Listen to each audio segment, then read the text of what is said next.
Auspicia este programa. Pollolín, compartís lo mejor. Huntsman & Co. Servicios de seguridad personal y patrimonial para empresas.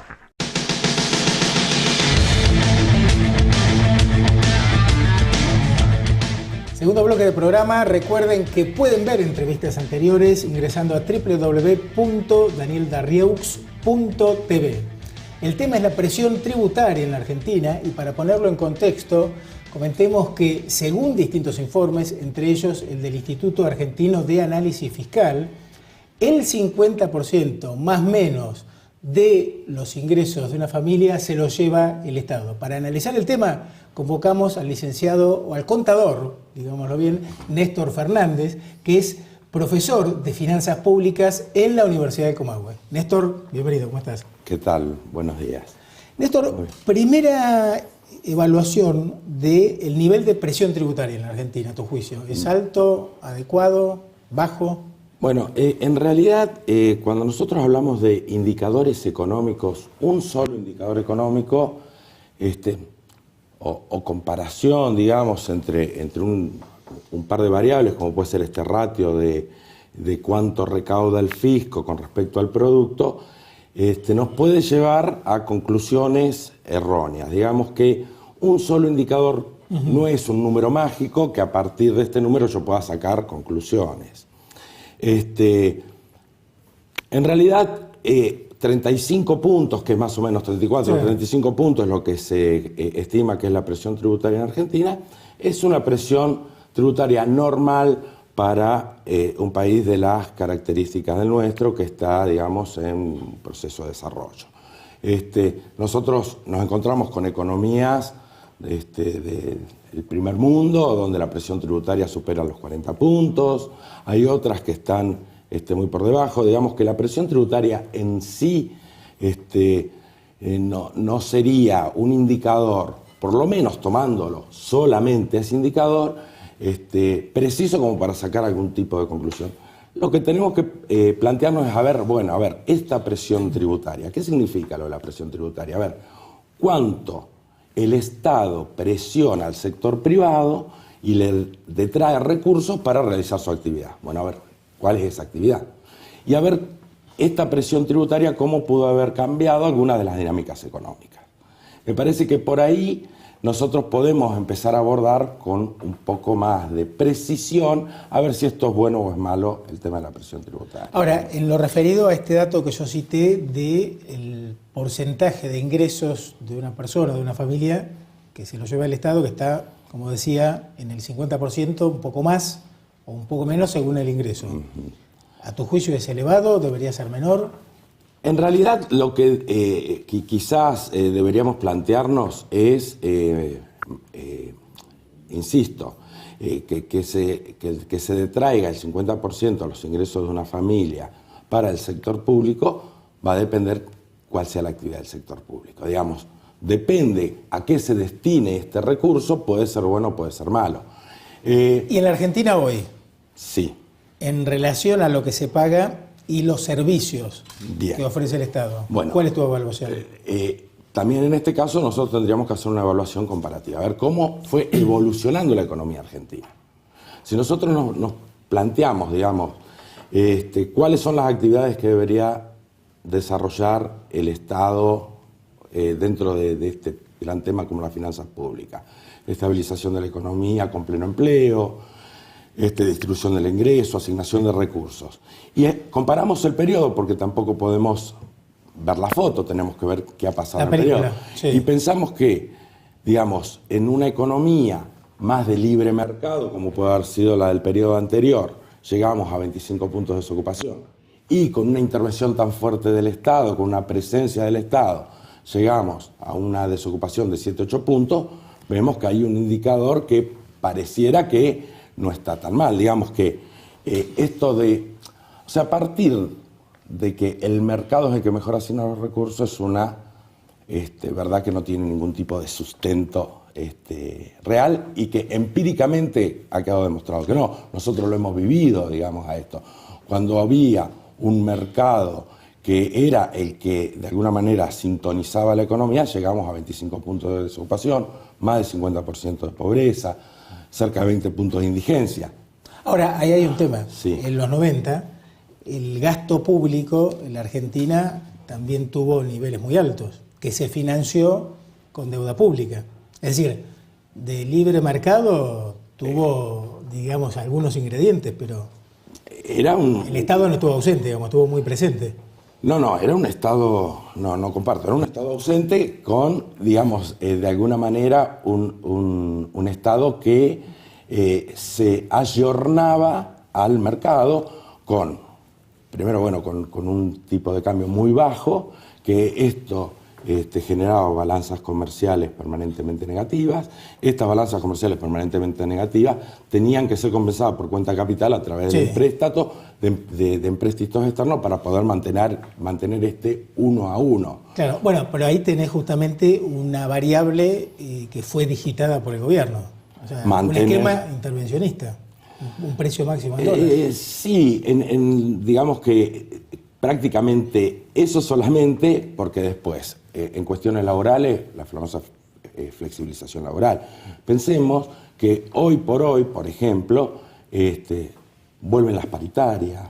O sea, hay una serie de indicadores que confluyen, digamos, como que hay una presencia del Estado mucho más presente, valga la redundancia, pero básicamente buscando inclusión social. O sea, como digo, se bajó la desocupación del 25 al 7, miramos la distribución del ingreso de un índice de Gini. El índice de Gini mide la desigualdad de por arriba de 0,5, mientras más se acerca 1 hay mayor desigualdad. Estamos en 0,4, estamos entre los mejores indicadores de Gini de la región.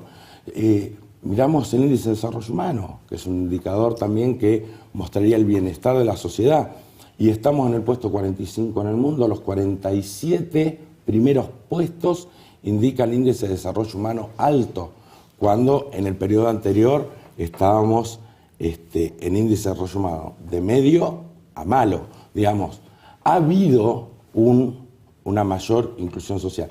Incluso hay un indicador que por ahí capaz que no es, de hecho, no es cuantitativo, sino cualitativo. Pensemos al principio del periodo, las grandes protestas, ¿por qué eran? Por desocupación, por falta de inclusión, saqueos a supermercados, ¿no? Hoy, las dos grandes protestas que ha tenido este periodo. La primera, 2008, retenciones a las exportaciones. Sector de riqueza concentrada. Segundo gran movimiento, el tema de impuesto a las ganancias. Hace menos de un mes, la movilización de Moyano. Digamos que pasamos de protestar por falta de inclusión social a protestar porque nos están cobrando impuestos. Digamos que esto demuestra que hay un avance, digamos, ya, no es cualitativo, pero es cuantitativo. Ahora, ¿no? ahí tengo un punto. El campo tiene, digamos, una gama de actores muy diversa. Tenés pequeños productores, medianos. O sea, no comparto que haya riqueza concentrada. El tema de la retención, como estaba planteada la 125, de alguna manera que había compensación a los pequeños productores, porque esta es otra, decía, bueno, no le cobremos retención a los pequeños productores. Esto es imposible mecánicamente, porque la retención es al exportador. Creo, claro. Ahora, después lo compensamos. Sí, pero yo creo que la discusión de fondo es que no debería haber, a mi juicio, retenciones a las exportaciones. O sea, si al que exporta lo castigás, ahí está el tema de fondo. Me parece que como concepto... Lo que pasa es que la retención a las exportaciones opera también como... O sea, tiene finalidades fiscales y también extrafiscales. Una retención a las exportaciones tiene equivalencia tributaria. Equivalencia tributaria es cuando vos tomás otra medida que tiene los mismos efectos. Si nosotros aplicáramos un impuesto a la producción y un subsidio al consumo, tendríamos el mismo resultado que una retención a la exportación. Además, la no retención por la ley de precio único, si nosotros elimináramos la retención a las exportaciones, generaríamos un despegue mucho más fuerte de uno de los grandes problemas que está teniendo hoy el gobierno, que es la inflación. O O sea, si nosotros permitimos Bueno, precios... tenemos retenciones y tenemos una inflación alta, la más alta de sería Latinoamérica. sería muchísimo mayor la inflación, porque sería inflación... También tendríamos un componente más fuerte de la inflación importada. Un tema que está en el tapete en relación a la presión tributaria y tiene que ver con la falta de actualización del famoso mínimo no imponible, del impuesto a las ganancias. Sí. O sea, ¿es lógico que un sueldo pague impuesto a las ganancias? Bueno, primero, ¿no? Son dos cosas ahí. Bueno, el tema de la actualización del mínimo no imponible, si posiblemente haya que volver a actualizarlo.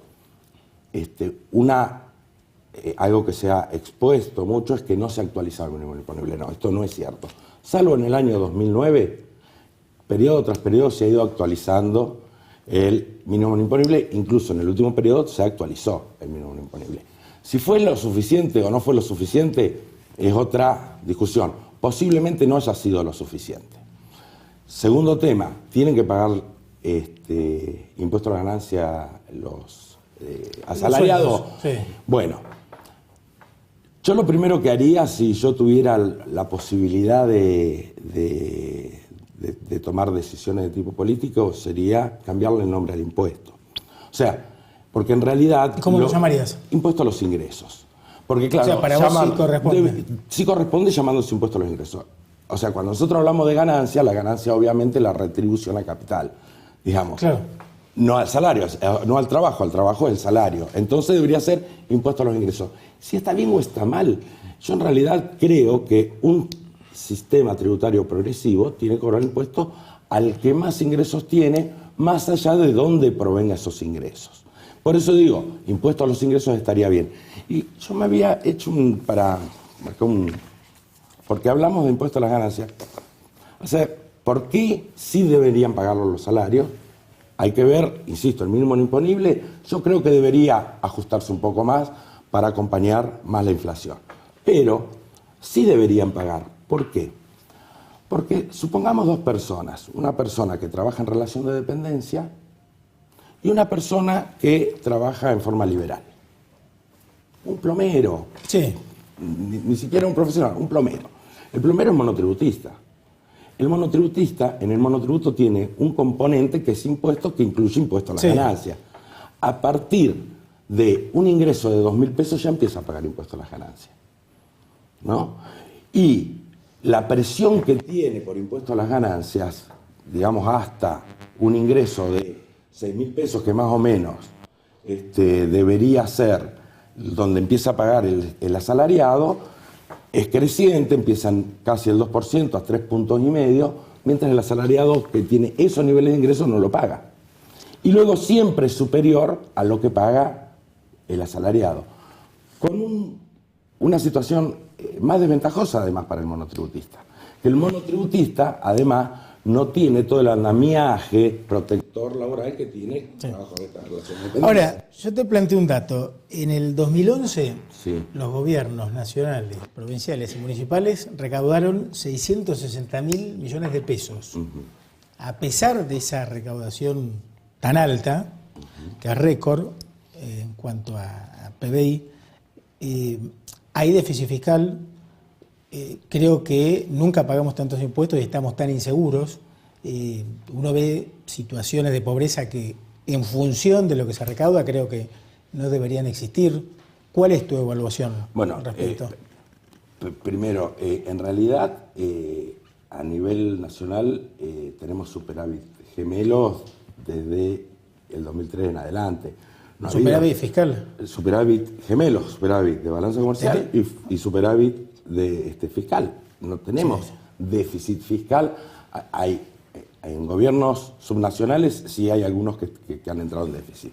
Pero justamente una de las cosas que incluso se le critica al gobierno nacional es esto de querer mantener su superávit permanente, digamos, como política de Estado. O sea, eso como objetivo me parece, digamos, necesario. Ahora, el tema es que los gastos vienen aumentando en mayor proporción de los ingresos.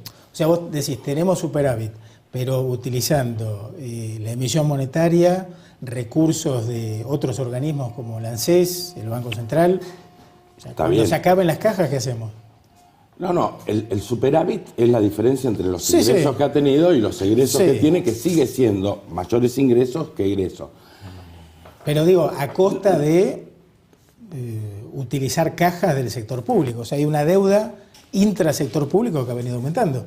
Hay, en realidad, el componente de la deuda pública con la nacionalización de las AFJP ha pasado a ser justamente una deuda del Estado con el Estado mismo, por eso te decía. Lo cual en algún punto es mucho mejor que deberle a terceros, deberse que el Estado se da a sí mismo.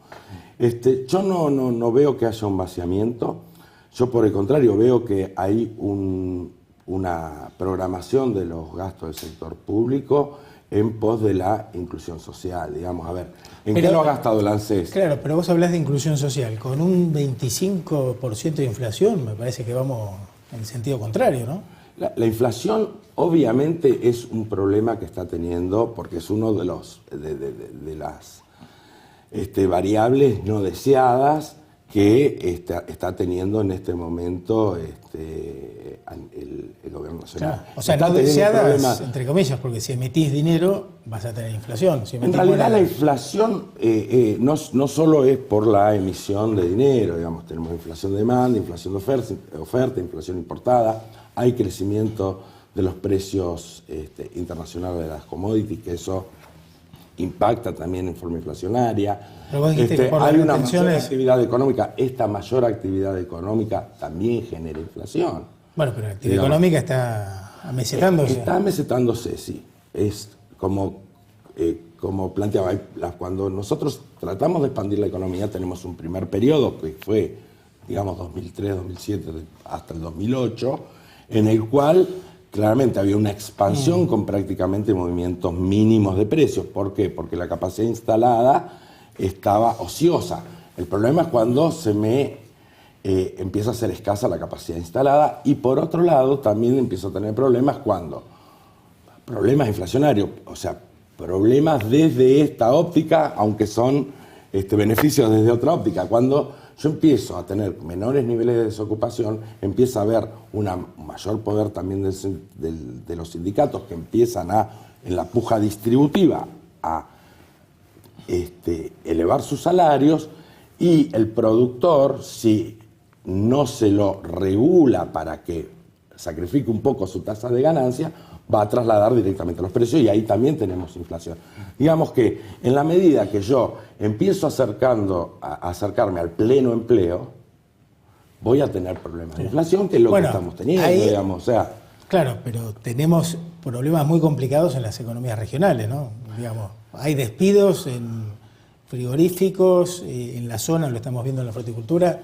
O sea, ahí tenemos un problema. El nivel de desocupación, o sea, el nivel de actividad y el nivel de ocupación ha ido aumentando en todo el periodo.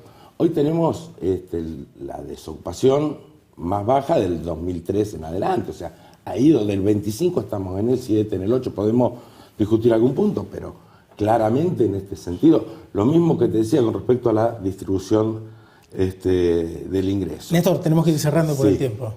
Sí, comentario final. Bueno, que nuevamente con respecto al tema de la distribución del ingreso, entiendo que lograr mayores niveles de igualdad es importante. Y creo que con respecto al destino del gasto, cuando el destino del gasto es con inclusión social, me parece, sobre todo después del periodo anterior, del periodo de los 90, que fue un periodo de exclusión y marginación, me parece que es importante. Hoy le está tocando a los trabajadores, a un grupo de trabajadores del 15% de los trabajadores de mayores ingresos, quizás pagar impuestos a la ganancia, pero se ha incluido un sector amplísimo que no tenía empleo y un sector amplísimo que había quedado marginado a poder desarrollar actividad económica dentro del país. Y me parece que en ese sentido no me parece mal que haya una intervención tan importante del Estado económico. La seguimos en breve. Gracias Bárbaro. por tu participación. Pausa y en el próximo bloque hablamos de la seguridad vial. Ya venimos.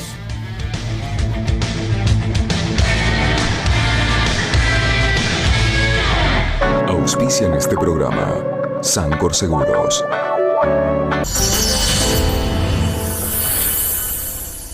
El monóxido de carbono mata. Controle la ventilación de los artefactos a gas y su normal funcionamiento. Utilícelos debidamente. Evite accidentes causados por la inhalación de monóxido de carbono.